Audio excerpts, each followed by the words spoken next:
नमस्कार किसान भाइयों, स्वागत है आपका आपके अपने पसंदीदा कार्यक्रम कृषि दर्शन में। हम फिर हाजिर हैं आपके साथ नई जानकारियों को लेकर।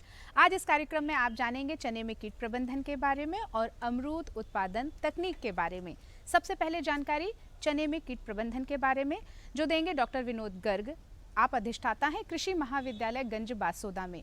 किसान भाइयों, आप सभी जानते हैं कि अभी हमारी जो फसल लगी हुई है वो चने की फूल की अवस्था में है, फल की अवस्था में है, घेंटी आने लगी हैं। लेकिन यही वो नाजुक अवस्था होती है कि जब हमें फसल को पूरी तरह से देखरेख करनी होती है और कीट व्याधि जो है वो उसमें आक्रमण करते हैं। तो किस तरह चने में कीट प्रबंधन किया जाए, इसकी जानकारी लेते हैं डॉक्टर विनोद गर्ग से।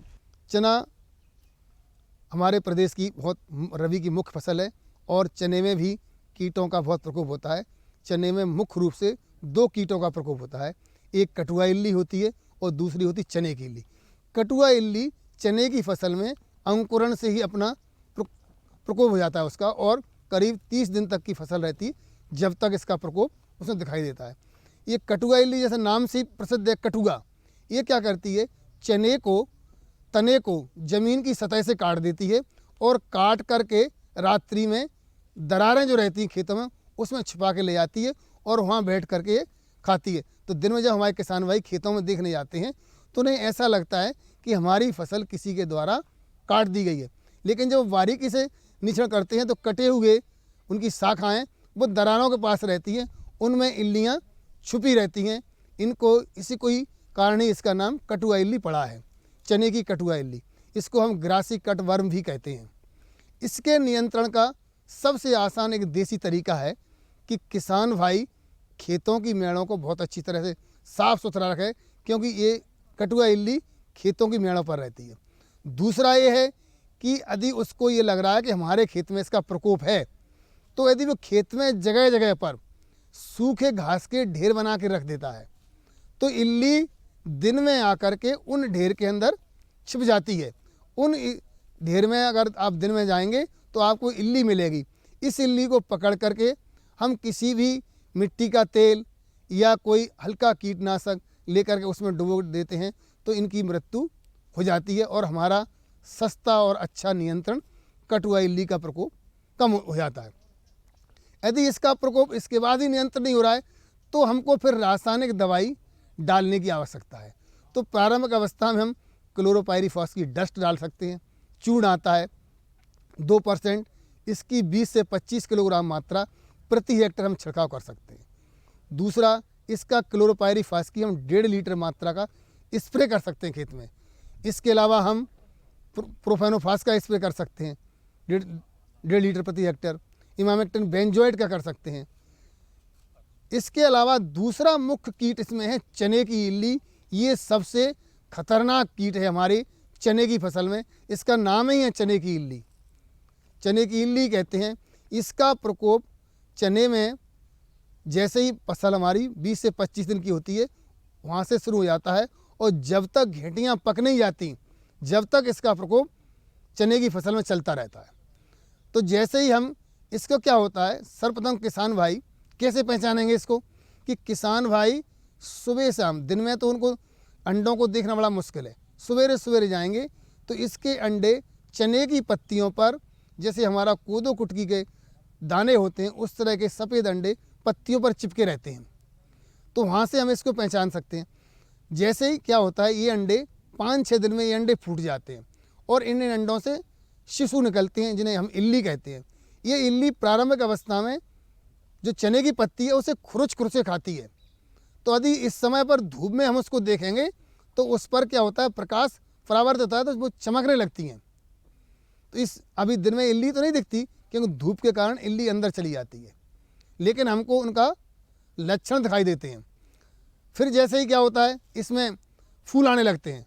जैसे ही चना हमारा 50 दिन का होता है तो चने में फूल आना शुरू करते हैं, तो ये फूल को खाने लगते हैं। विशेष करके चने की इल्ली का ये है कि चने की इल्ली फूल के नर और मादा वाले भाग को खाती है, जिससे क्या होता है, चने में घेंटियाँ या फलियाँ नहीं लगती हैं। लेकिन जो पौधे या जो फूल खाने से बच जाते हैं उनमें घेंटियाँ लगना शुरू होती हैं। तो जैसे ही घेंटी लगना शुरू होती है तो ये इल्ली इतनी चतुर है कि ये घेंटी में छेद करके जो दाना अंदर विकसित हो रहा है उस दाने में कट कर देती है और एक दाने को कट किया दूसरे चली जाती है। इस तरह से ये एक दिन में 25 से लेकर के 50 तक घेंटियों को नुकसान पहुंचा सकती है। जब बड़ी हो जाती है, घेंटी बड़ी होती है और इल्ली का बढ़ता है, तो आपको ये दिखाई देगा खेत में कि आधी इल्ली घेंटी के अंदर है और आधी इल्ली घेंटी के बाहर है। तो आप इसको आसानी से पहचान सकते हैं, लेकिन हमें उस समय तक इसके नियंत्रण के लिए इंतज़ार नहीं करना है। इसका नियंत्रण हमको शुरू से करना है। जैसे यदि अंडे आपने पहचान लिए तो उस अवस्था में इस कीट का नियंत्रण करना सबसे आसान है। हम इसके लिए निवोली का सत, जो निवोली हमारे पास है जिसको हमने इकट्ठा करके रख लिया है, सुखाए कूट लिया है, यदि निवोली का सत हम 25 किलो प्रति हेक्टेयर स्प्रे कर देते हैं तो ये अंडे समूल नष्ट हो जाएंगे और जो हमारे मित्र कीट हैं जो अंडों को खाते हैं उनको वो नहीं मरते। इसके अलावा क्या है, हमको चने के खेत में यदि हम चने के साथ अंतर्वर्ती फसल के रूप में अलसी या सरसों, धनिया, जौ और गेहूँ ये बोते हैं तो चने की इल्ली का प्रकोप कम हो जाता है। जैसे हम कहते हैं कि हमारा जो सीड ड्रिल है वो मान लीजिए 30 सेंटीमीटर में इसकी बुवाई करना है तो 7 लाइन बनती हैं, तो आप 5 लाइन में या 6 लाइन में चना बोइए, 1 लाइन में अंतर्वर्ती फसल जो मैंने बताया, ऐसे पुनः बता रहा हूँ कि आप अलसी, सरसों, धनिया, जौ और गेहूँ अपनी सुविधा अनुसार, लेकिन बोना ज़रूरी है। इसको बो देते हैं तो चने के इल्ली का प्रकोप हमारे खेत में कम हो जाता है। और यदि हम खेत के चारों तरफ 1 लाइन गेंदे की लगा देते हैं तो चने की इल्ली की जो मादा है जो अंडे देने के लिए आपके खेत में आ रही है वो कहाँ अंडे देगी? फूलों के अंदर देगी, गेंदा के फूलों में, क्योंकि गेंदा के फूल उसे बहुत प्रिय लगते हैं देखने में, उसको वहीं बैठती है वो अंडे देती, तो आप आसानी से पहचान लेंगे और उसको ख़त्म कर सकते हैं। इसके अलावा क्या है कि हमको टी आकार की लकड़ियाँ लगाना चाहिए। किसान भाई चाहे तो स्थायी रूप से बना के रख सकता है कि आप बांस के डंडों को एक डंडे से 4 लकड़ी बना करके फसल से 1 फुट की ऊंचाई पर उसमें आड़ी लकड़ी लगा करके खेतों में गाड़ दे। कम से कम 1 हेक्टेयर में आपको 20 से 25 लकड़ियाँ टेढ़ी मेढ़ी दिशा में गाड़ना है। तो क्या होता है, इस पे आकर पक्षी बैठते हैं और जब हम रासायनिक दवा नहीं डालेंगे शुरू में तो ये पक्षी इल्लियों खाते हैं। इसके बाद क्या है, लेकिन जैसे ही फूल से फलियां बनना शुरू होती हैं, घेंटी बनना शुरू होती है, हमको ये लकड़ियों को बाहर निकालना पड़ेगा, नहीं तो पक्षी हमारे घेंटियों को नुकसान करते हैं। इसके अलावा इसका और एक कारगर उपाय है फेरोमोन ट्रैप। फेरोमोन ट्रैप बहुत ही कारगर है कि फेरोमोन ट्रैप यदि हम खेतों में लगाते हैं, इसको सेक्स के लिए, इसको भी टेढ़ी मेढ़ी दिशा में लगाना है। 1 हेक्टेयर में कम से कम 10 और आप अपनी सुविधानुसार 20 से 25 तक लगा सकते हैं। लगाने का ये है कि आप टेढ़ी मेढ़ी दिशा में लगाइए। और इसमें क्या होता है, एक वाल्व लगता है जिससे गंध आती है तो नर क्या समझता है, नर कीट क्या समझता है कि इसके अंदर मादा बैठी है, तो नर सभी जा करके उसमें एकत्रित हो जाते हैं। फिर मादा अगर अंडे देती भी है तो उनसे बच्चे नहीं निकलते हैं।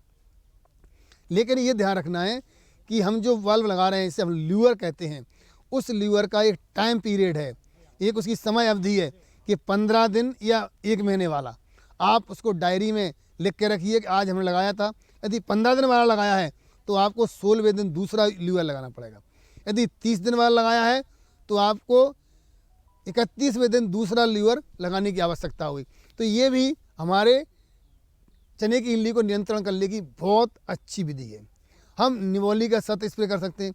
इसके अलावा एक जैविक फफूंद बैक्टीरिया मतलब जीवाणु आता है जिसको हम बीटी पाउडर कहते हैं। हम बीटी पाउडर की 1.5 किलो मात्रा प्रति हेक्टेयर स्प्रे कर सकते हैं। इसके अलावा एक फफूंद आती है जिसको हम मेटाराइजियम कहते हैं। मेटाराइजियम की भी हम 1 से 1.5 किलो मात्रा प्रति हेक्टेयर स्प्रे कर देते हैं। तो चने की इल्ली जी, इनसे क्या होता है, जो बैक्टीरिया से बना हुआ कीटनाशक है या फफूंद से बना हुआ कीटनाशक है, इनसे इल्ली बीमार हो जाती है।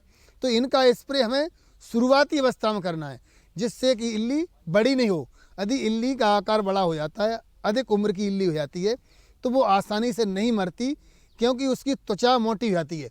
मोटी त्वचा होने पर उसका कीड़े के ऊपर जो जीवाणु हैं, बैक्टीरिया हैं, फंजाई हैं, वो धीरे धीरे कार्य करते हैं, तो इसे मरने में टाइम लगता है और वो हमको नुकसान कर सकती है। क्या होता है, सबसे पहले हमें उसे खाने को बंद कराना है। मरने में समय भी लगेगा, लेकिन वो सबसे पहले स्टॉप कर दे क्या, फीडिंग। तो इस तरह से हमको जैविक फफूंदनाशक, जैविक जीवाणु जिनका उपयोग कर सकते हैं। इसके बाद भी यदि हमको लगता है कि हमारे यहाँ प्रकोप है, तभी हमको रासायनिक दवाइयों पर जाना चाहिए। तो रासायनिक दवाओं में प्रोफेनोफास 1.5 लीटर प्रति हेक्टर हम स्प्रे कर सकते हैं। 500 लीटर पानी की मात्रा का विशेष ध्यान रखना किसान भाइयों को, पानी की मात्रा कम नहीं करना है। यदि पानी की मात्रा कम करते हैं तो हमारा कीट का नियंत्रण सही तरीके से नहीं हो पाता है। तो आप इमामेक्टिन बेंजोएट, इंडोक्साकार्ब और प्रोफेनोफास इन दवाइयों का उपयोग कर सकते हैं और हम अच्छी पैदावार चने की ले सकते हैं। किसान भाइयों, कार्यक्रम में फिलहाल वक्त है एक छोटे से ब्रेक का। बस अंतराल के बाद हम उपस्थित हुए और फिर जानेंगे अमरूद उत्पादन तकनीक के बारे में।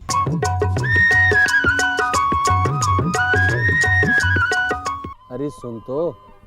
मुझे क्या सुनाना चाहते हो? जो सुनाओ मेरी सौतन को। किसको? अरे वही तुम्हारा मोबाइल फोन जिससे सुबह शाम दिन रात चिपके रहते थे और कहते थे किसान कॉल सेंटर से बातें हो रही हैं। अच्छा ये बात है। हाँ, क्यों, क्या हुआ? अब बात नहीं होती क्या? अब तो झट से बात हो जाती है। संबंधी समस्याओं का अपनी भाषा में तुरंत हल पाने के लिए पूरे भारत में किसी भी फोन से हेल्पलाइन नंबर पर संपर्क करें। किसानों का दोस्त किसान कॉल सेंटर।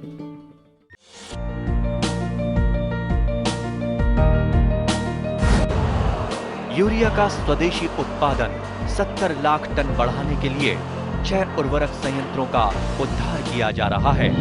FCIL के गोरखपुर, सिंदरी, तलचर और रामागुंडम संयंत्र, HFCL की बरौनी इकाई और BVFCL की नामरू फोर्थ। सोने पर सुहागा ये है कि देश में अब बनेगा सिर्फ नीम लेपित यूरिया, क्योंकि इससे होगा किसानों का फायदा ही फायदा।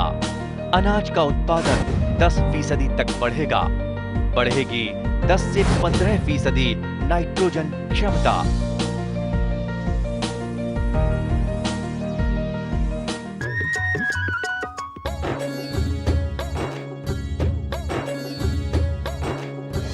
कृषि दर्शन कार्यक्रम में आपका अंतराल के बाद फिर से स्वागत है। अमरूद उत्पादन तकनीक की जानकारी दे रहे हैं डॉक्टर आशुतोष शर्मा, कृषि वैज्ञानिक, कृषि विज्ञान केंद्र नरसिंहपुर से हैं। किसान भाइयों, उद्यानिकी हमारी फसल का, हमारी कृषि का बहुत महत्वपूर्ण हिस्सा है और जिस तरह आप देख रहे हैं कि नई नई तकनीकों के द्वारा भी फलों को और अच्छे उन्नत तरीकों से, उन्नत प्रजातियों के माध्यम से किसानों के बीच पहुंचाया जा रहा है ताकि वो अच्छे से अच्छी अपनी आय को और बढ़ा सके। अमरूद किस तरह अच्छे से उत्पादन किया जाए, उसकी तकनीक क्या है, इसी की जानकारी हम सुनते हैं डॉक्टर आशुतोष शर्मा से। किसान भाइयों, नरसिंहपुर जिला तो वैसे खेती किसानी के लिए जाना जाता है, लेकिन जब से प्राकृतिक खेती एवं जैविक खेती की तरफ लोगों का रुझान बढ़ा है, तो साथ ही में जो है आय बढ़ाने के लिए किसानों को हम लोग कृषि विज्ञान केंद्र के माध्यम से वृक्षारोपण के लिए प्रोत्साहित करते हैं।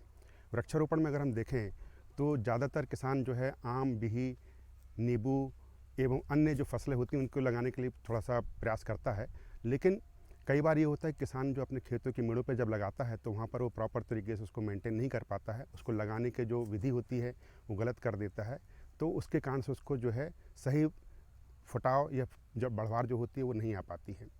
तो किसान भाइयों, मैं आज आपको थोड़ी सी कुछ प्रॉपर जो तकनीकें होती हैं जिस तरीके से हम लगा सकते हैं उसके बारे में चर्चा करना चाहूँगा।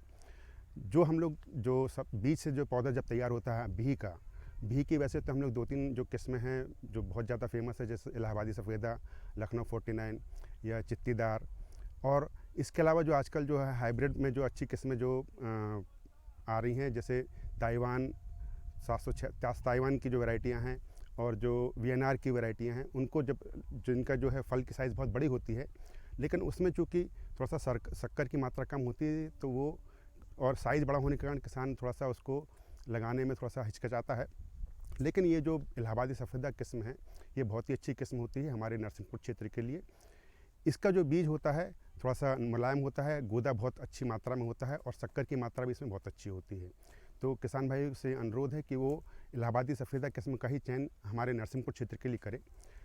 किसानों को एक और सुझाव मैं देना चाहूँगा कि जो हम जब बीज से लगाते हैं, कोई भी पौधा हम अगर बीज से तैयार करते हैं तो उसको जो है बढ़ने में 3 से 4 साल लग जाता है और फल में आने में उसको टाइम लग जाता है। तो उसकी जगह पर जो आजकल ग्राफ्टेड की तकनीक से जो है, ग्राफ्टिंग की तकनीक से जो पौधे तैयार होते हैं उसका चयन करें, क्योंकि ये जो ग्राफ्टिंग से जब पौधे तैयार किए जाते हैं तो जहाँ पर फल लगने वाली जो शाखा है उसका इस्तेमाल करके उसको तैयार किया जाता है, तो जिसमें कि जो फल जो है 6 महीने से लेकर 1 साल के अंदर ही उसमें से फल आना चालू हो जाते हैं।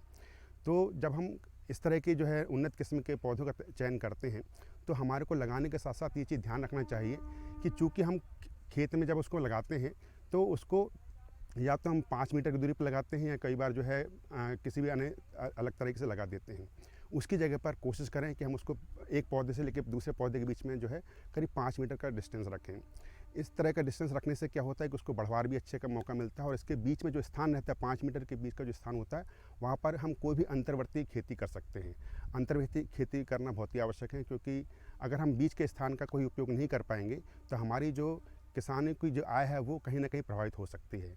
तो मेरा एक किसानों को सुझाव रहेगा कि कभी भी अगर वृक्षारोपण कर रहे हैं तो वृक्षारोपण के बीच में जो है अंतर्वर्ती खेती के रूप में चाहे तो वो दलहनी फसलों को लगाएं, या अगर जैसे पौधे बड़े हो जाते हैं तो वहाँ पर जो है हल्दी अदरक वगैरह की खेती कर सकते हैं।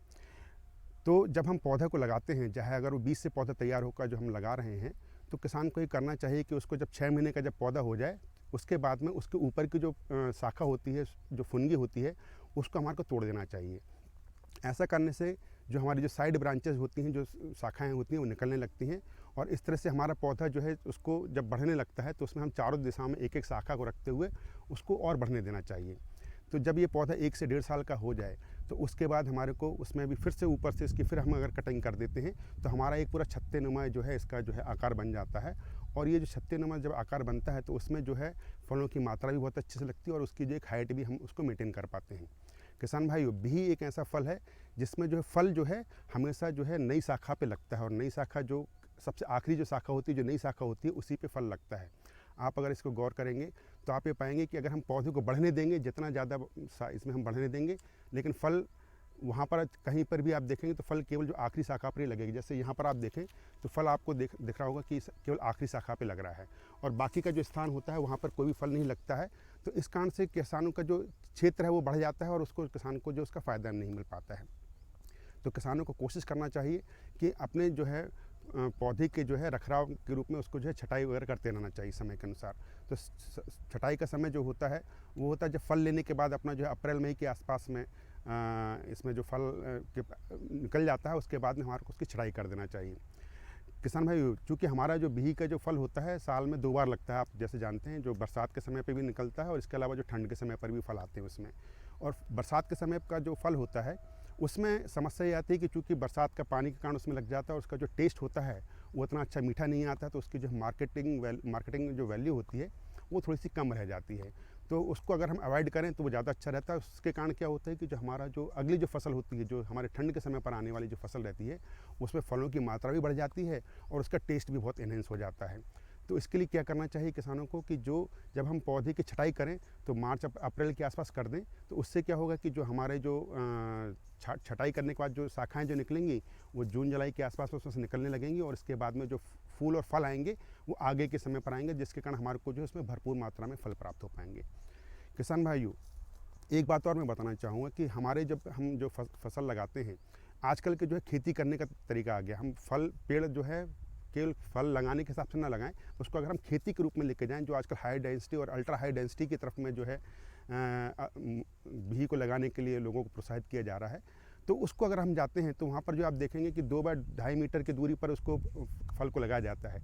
जब हम इतने पास में उस फल को लगाते हैं और उसमें जो हम जो है हाइब्रिड या जो है ग्राफ्टिंग वाला जो पौधे को लगाते हैं, तो उसके कारण क्या होता है कि जो हमारा जो फल होता है वो बहुत ज़्यादा मात्रा में और बहुत जल्दी निकलने लगता है। और चूँकि जब हम 2 बाय 2.5 मीटर पे लगाएंगे तो मान के चलिए कि करीब हमारा जो 2000 के आसपास में जो है फलदार पेड़ हमारे जो है 1 एकड़ में लग जाएंगे।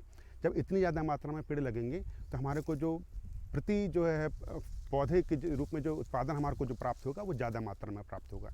तो ये बहुत ही ज़्यादा ज़रूरी है कि हम ये समझें कि हमारे को किस तरह से इसको लगाना है। अल्ट्रा हाई डेंसिटी पे लगाना है तो उसमें आप 1 बाय 2.5 मीटर पे भी लगा सकते हैं। और इसके अलावा अगर आप देखें तो जब हमारा ये जो पौधा आप ये देखें इस तरह से होता है, तो ये तो इसमें भी फल लगे हुए, हमने आपको समझाने के लिए इसको लिया हुआ है। जब हम इसको पौधे को जब हम ज़मीन में लगाते हैं, लगाने के बाद में हमें क्या करना चाहिए कि इसको इस हाइट से अगर हम काट देते हैं तो यहाँ से जो है नई नई शाखाएँ निकलने लगती है, जैसे आप यहाँ पे दिख रही हैं। ये जब शाखाएँ आप देखें तो ये चारों दिशाओं में एक एक शाखाएँ निकली हुई हैं। इन शाखाओं में आप देखें, इसको आप यहाँ से ऊपर से कटिंग कर देंगे तो इसके बाद जो है यहाँ पर जो है नई नई शाखाएँ निकल आती हैं, और इन नई शाखाओं में आप देखेंगे तो ये आपको इस तरह से नए नए फल जो है आपको ज़्यादा मात्रा में प्राप्त होंगे। तो किसान भाइयों, मैं चाहूँगा कि आप जो है नवीन तकनीक के इस्तेमाल करके फलोद्यान को लगाएं और अंतर्वर्ती खेती को अपना कर अपने लाभ को दुगना करने का प्रयास करें। धन्यवाद। किसान भाइयों, कार्यक्रम में फिलहाल वक्त है खबरें खेती जानने का, तो आइए देखते हैं खबरें खेती की। नमस्कार किसान भाइयों, खबरें खेती में आप सभी का स्वागत है। आइए पहले नजर डालते हैं मुख्य समाचारों पर। देश है प्राकृतिक कृषि पद्धति की ओर, कृषि वैज्ञानिकों को मिलेगा जैविक प्रशिक्षण, बांस क्षेत्र का होगा विकास, पान की खेती के लिए मिलेगा अनुदान। और आइए अब नजर डालते हैं खबरें विस्तार से। केंद्रीय कृषि और किसान कल्याण मंत्री श्री नरेंद्र सिंह तोमर ने कहा कि सरकार ने भारतीय प्राकृतिक कृषि पद्धति खेती को फिर से अपनाया है। ये विधा पुरातनकालीन है, हम प्रकृति के साथ तालमेल करने वाले लोग रहे हैं। श्री तोमर टिकाऊ खेती के लिए मृदा स्वास्थ्य प्रबंधन पर आयोजित राष्ट्रीय सम्मेलन में बोल रहे थे। उन्होंने कहा कि मिट्टी में जैविक कार्बन की कमी होना हम सबके लिए बहुत गंभीर बात है। बेहतर मृदा स्वास्थ्य की गंभीर चुनौती से निपटने के लिए हमें प्राकृतिक खेती को बढ़ावा देना होगा, जो पर्यावरण दृष्टि से उपयुक्त है। कृषि मंत्री ने बताया कि भारत सरकार मृदा स्वास्थ्य कार्ड के माध्यम से भी काम कर रही है। 2 चरणों में 22 करोड़ से अधिक मृदा स्वास्थ्य कार्ड किसानों को वितरित किए गए हैं। मृदा स्वास्थ्य प्रबंधन योजना के तहत सरकार द्वारा अवसंरचना विकास भी किया जा रहा है, जिसमें विभिन्न प्रकार की मृदा परीक्षण प्रयोगशालाएं स्थापित करने का प्रावधान है। श्री तोमर ने कहा कि प्रकृति के सिद्धांतों के विपरीत धरती का शोषण करने की कोशिश की गई तो परिणाम खतरनाक हो सकते हैं।